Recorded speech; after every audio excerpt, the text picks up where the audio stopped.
नमस्कार, मैं प्रिया। आज है 15 अक्टूबर। चले जानते हैं बिहार की 25 बड़ी खबरों को।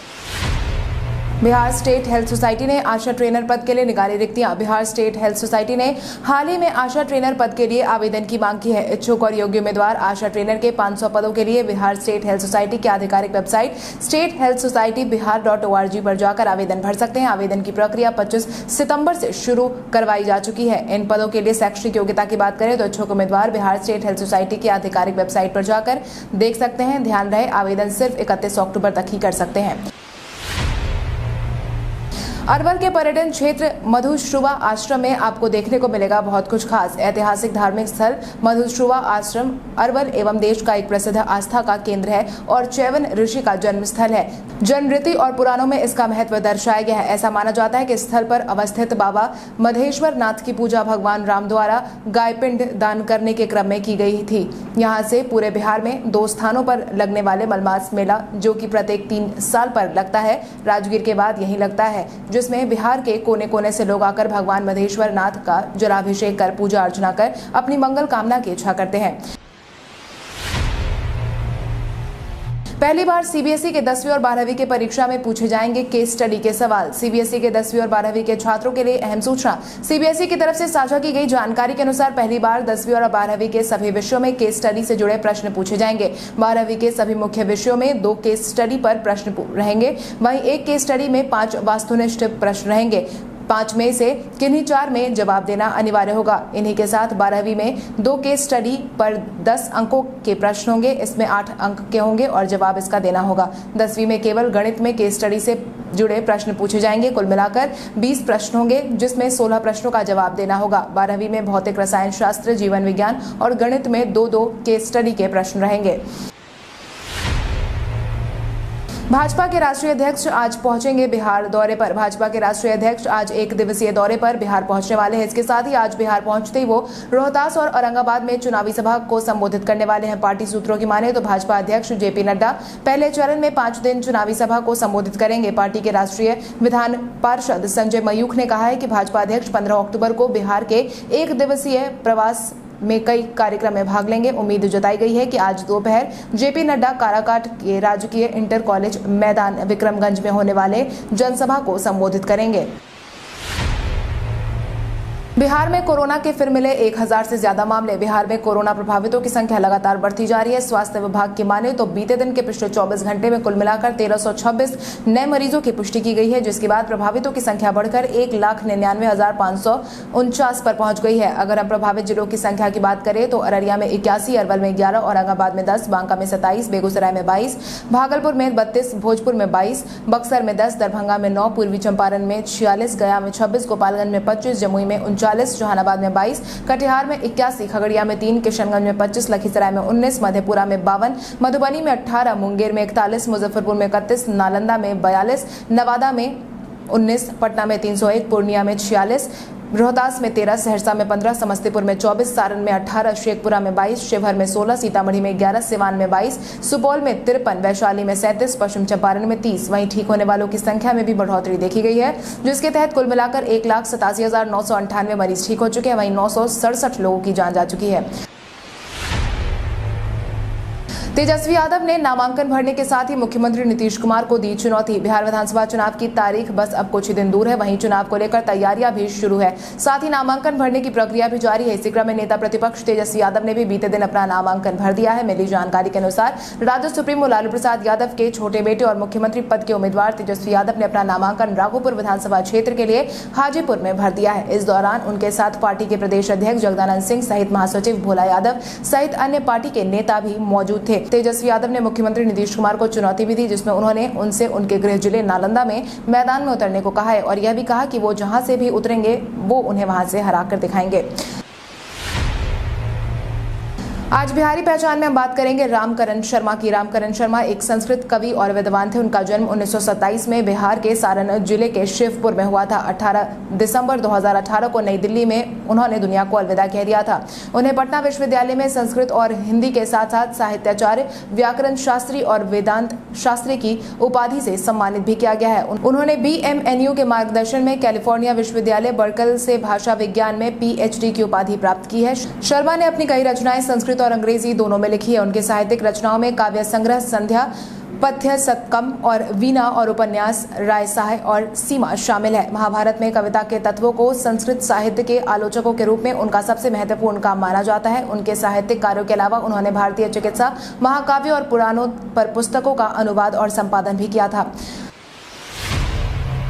वाहन चेकिंग के दौरान पुलिस बल को मिली बड़ी सफलता। बिहार विधानसभा चुनाव के मद्देनजर प्रशासन की सख्ती के आगे पैसों का अवैध इस्तेमाल करने पर प्रशासन सख्त नजर आ रही है। इसके लिए राज्य के हर जिले में वाहन चेकिंग की जा रही है। इसी क्रम में जहानाबाद पुलिस को बड़ी सफलता हाथ लगी है। जहानाबाद के ओकारी ओपी के चंदरिया पुल के समीप एक कार से 6 लाख रुपए कैश बरामद किए गए हैं। वहीं बांका जिले के सुइया थाना अध्यक्ष देवेंद्र कुमार रॉय ने बताया है कि कटोरिया सुल्तानगंज मुख्य मार्ग पर महेशमरा जंगल के समीप पुलिस बलों के साथ सघन वाहन चेकिंग की जा रही थी। इसी क्रम में तारापुर की तरफ से जा रहे बाइक चालक की जब तलाशी की गई तो उसके पॉकेट से 2,50,000 रुपए बरामद किए गए थे। स्पाइस जेट ने दिवाली छठ पर दिया खास तोहफा। दरभंगा एयरपोर्ट से 8 नवंबर से विमानों के परिचालन की सुविधा शुरू होने वाली है। इसके लिए टिकट की बुकिंग की प्रक्रिया पहले ही शुरू करवा दी गई है, जिसके बाद लोगों ने टिकट बुक करवाना भी शुरू कर दिया था। जिसके बाद अब विमानन कंपनी स्पाइस जेट अपने विमानों की सेवा शुरू करने के लिए पूरी तरह से तैयार बैठी है। जिसके बाद अब 8 नवंबर से दिल्ली, मुंबई और बैंगलोर के लिए विमान उड़ान भरने लगेंगे। दरभंगा से पहला विमान दिल्ली के लिए रवाना होगा। दिवाली छठ पर इस बार अब लोग विमान सेवा का लाभ उठा सकेंगे। यहां से हवाई सफर की शुरुआत होने से दरभंगा के अलावा मधुबनी, समस्तीपुर, बेगूसराय, सीतामढ़ी, शिवहर, मुजफ्फरपुर, पूर्वी चंपारण, पश्चिम चंपारण, सहरसा, सुपौल, पूर्णिया समेत 22 जिलों के लोगों को यह सुविधा मिलेगी।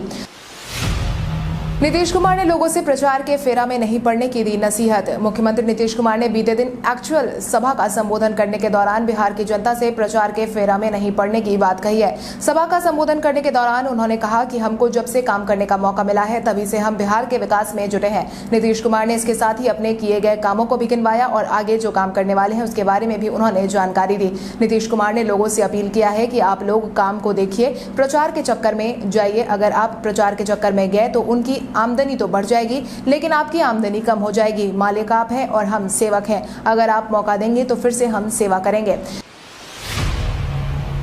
मतदाताओं को जागरूक करने के लिए आयोग ने अपनाए नए तरीके। आगामी विधानसभा चुनाव में मतदाताओं को मतदान केंद्र तक लाना चुनाव आयोग के लिए चुनौती बन गई है। जागरूकता को लेकर स्वीप कोषांग का एक अनोखा तरीका अपनाया गया है, जिसके तहत घरों में पहुंचने वाले रसोई गैस सिलेंडर पर मतदाता जागरूकता का स्टिकर चिपकाया जाएगा। इसके अलावा शहर के विभिन्न सार्वजनिक और महत्वपूर्ण स्थलों पर ग्राफिक पेंटिंग के माध्यम से मतदाता जागरूकता के स्लोगन लिखे जा रहे हैं। जिला मुख्यालय से लेकर अनुमंडल और प्रमंडल मुख्यालय में आकर्षक और मनमोहक रंगोली बनाई जा रही है। संध्या और रात्रि चौपाल का आयोजन गांव में मेहंदी प्रतियोगिता के साथ ही कैंडल मार्च, हस्ताक्षर अभियान और सेल्फी पॉइंट के माध्यम से जागरूकता किया जा रहा है।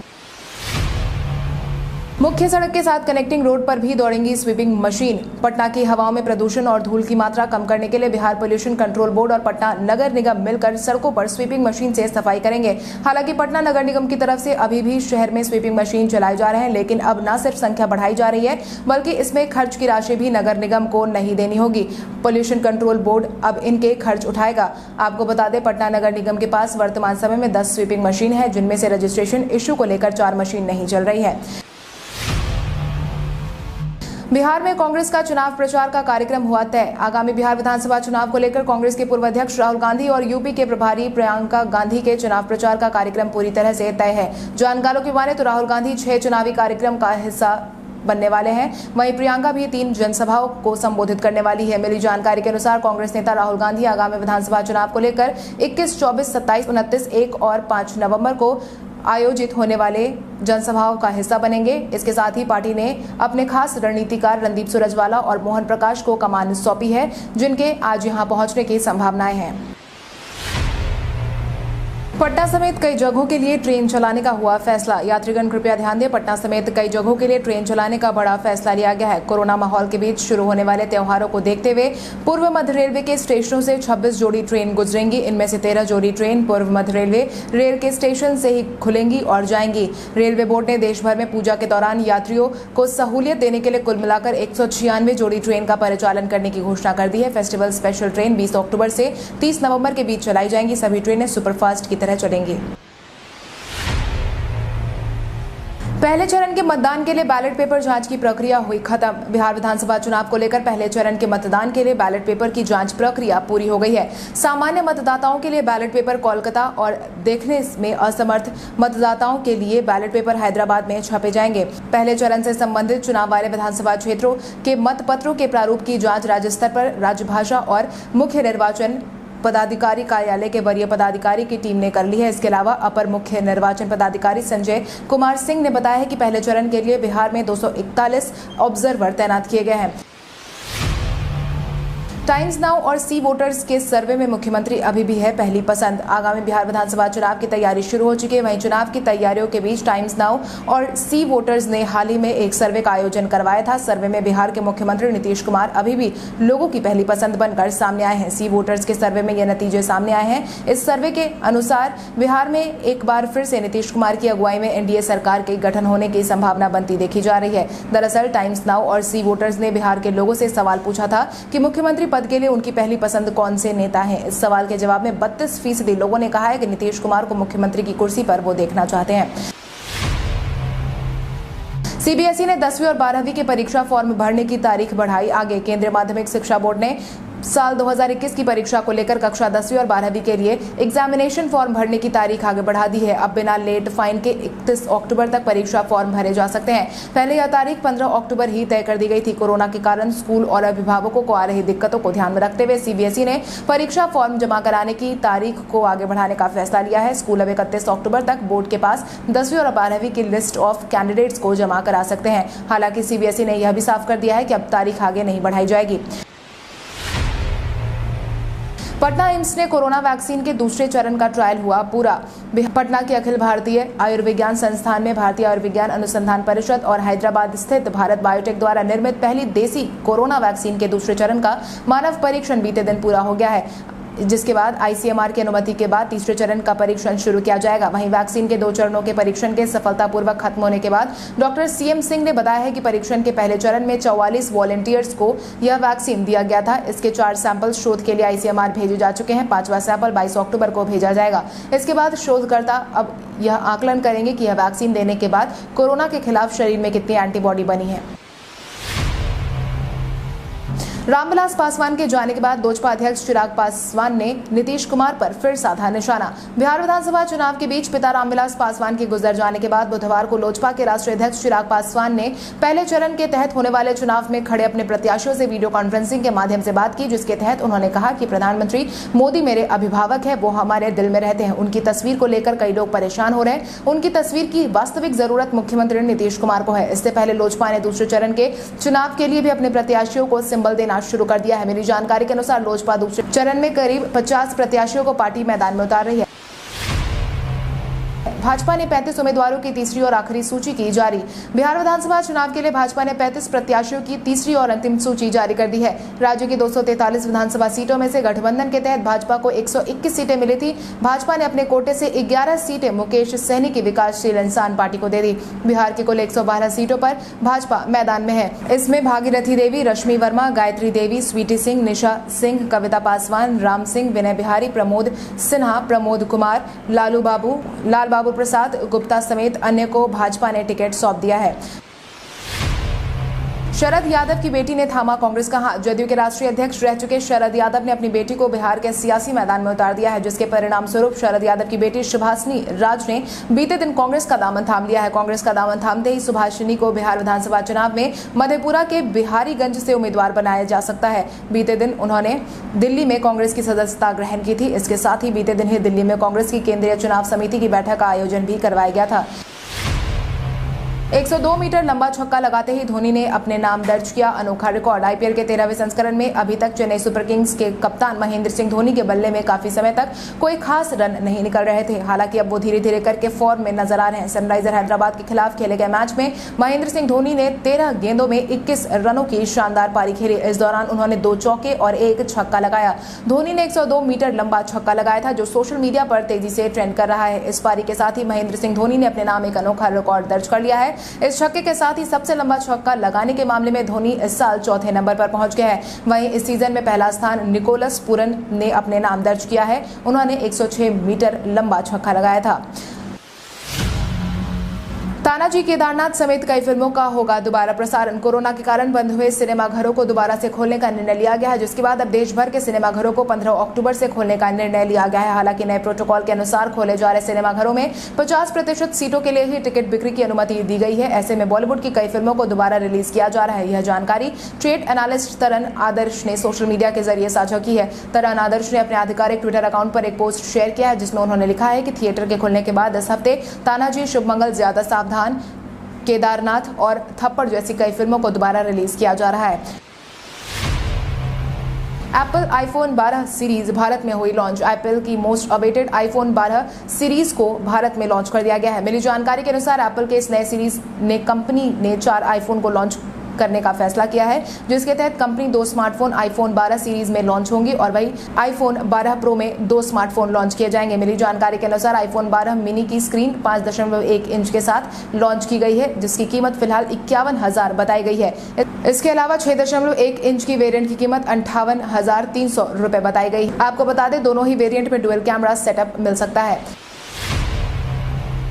अब आइए जानते हैं सराफा बाजार और पेट्रोल डीजल के क्या थे भाव। अगर हम सराफा बाजार की बात करें तो सोने का भाव 14 अक्टूबर को 22 कैरेट के लिए प्रति 10 ग्राम 49,600 रुपए था। वहीं 24 कैरेट के लिए प्रति 10 ग्राम 50,600 रुपए था। वहीं अगर हम चांदी की बात करें तो चांदी का भाव प्रति किलो 60,900 रुपए था। इसके अलावा राजधानी पटना में पेट्रोल की कीमत 83.77 रुपए प्रति लीटर थी। वहीं डीजल 75.10 रुपए प्रति लीटर था। हमारे द्वारा पूछे गए सवाल का जवाब आप में से बहुत सारे यूजर ने हमें कमेंट करके दिया था, उसके लिए आपका बहुत बहुत धन्यवाद। आप में से जिन यूजर का कमेंट हमें अच्छा लगा है उनके नाम है कमलेश्वर भगत, रणधीर कुमार पासवान, ऋतिक राज, मनीष कुमार, ओम प्रकाश यादव, रजनीश कुमार, सुकेश कुमार, मुकेश शर्मा, पवन कुमार, राजकुमार केसरी, पवन कुमार, असलम राज, विकेश राय, रंजन कुमार, धनराज कुमार यादव, सोनू कुमार यादव, सुधीर कुमार मंडल। आप इसी तरह हमारे सवालों का जवाब देते रहे। हम हर दिन वीडियो के अंत में आपका नाम लेने की पूरी कोशिश करेंगे। तो चलिए बढ़ते हैं आज के सवाल की ओर। आज का सवाल कुछ इस प्रकार है। आपके अनुसार कोरोना के वर्तमान परिस्थिति में कौन कौन सी ऐसी 3 चीजें हैं जिनका पालन करना अभी भी बेहद जरूरी है? अपने जवाब हमें कमेंट करके जरूर बताएं। इसके साथ ही आज के लिए बस इतना ही। अगर आप ये वीडियो हमारा YouTube पर देख रहे हैं तो हमारे चैनल को सब्सक्राइब करें और बेल आइकन दबाना ना भूलें। और अगर आप ये वीडियो हमारा Facebook पर देख रहे हैं तो इस वीडियो को लाइक करें और ज्यादा से ज्यादा शेयर करें। धन्यवाद।